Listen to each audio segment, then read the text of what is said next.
తూర్పు గోదావరి జిల్లా రాజమండ్రి R&B శాఖకు ప్రభుత్వం హై అలర్ట్ ప్రకటించినట్టు కనబడుతోంది.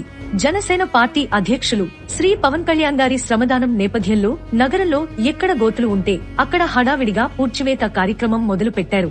ఆంధ్రప్రదేశ్ లో అధ్వాన్నంగా తయారైన రహదారుల పునరుద్ధరణ నిమిత్తం ప్రభుత్వంపై ఒత్తిడి తెచ్చే క్రమంలో అక్టోబర్ 2వ తేదీన శ్రమదాన కార్యక్రమానికి జనసేన పార్టీ పిలుపు ఇచ్చిన సంగతి అందరికీ తెలిసిందే. అందులో శ్రీ పవన్ కళ్యాణ్ గారు స్వయంగా పాల్గొనేందుకు రాజమండ్రి ధవళేశ్వరం బ్యారేజీ రహదారిని స్థానిక నాయకులు మొదట ఎంపిక చేశారు.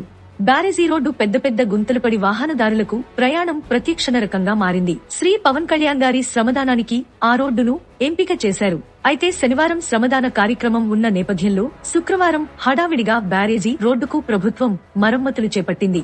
బ్యారేజీ రోడ్డు మరమ్మతులు చేస్తుండటంతో జనసేన నాయకులు హుకుంపేట పంచాయతీ పరిధిలో ఛిద్రమైన ఒక రహదారిని శ్రీ పవన్ కళ్యాణ్ గారి శ్రమదాన కార్యక్రమానికి ఎంపిక చేశారు. ఏర్పాట్లలో భాగంగా శుక్రవారం ఉదయం ఆ రహదారిని జనసేన పార్టీ స్థానిక నాయకులు పరిశీలించారు.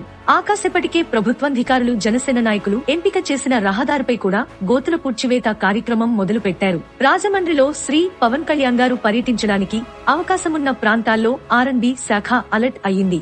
జగన్ సర్కారు అధికారంలోకి వచ్చిన 24 నెలల్లో చేయలేని పనిని జనసేన అధ్యక్షులు శ్రీ పవన్ కళ్యాణ్ గారు 24 గంటల్లో చేస్తున్నారని స్థానికులు చెప్పుకుంటుండడం కొసమెరుపు.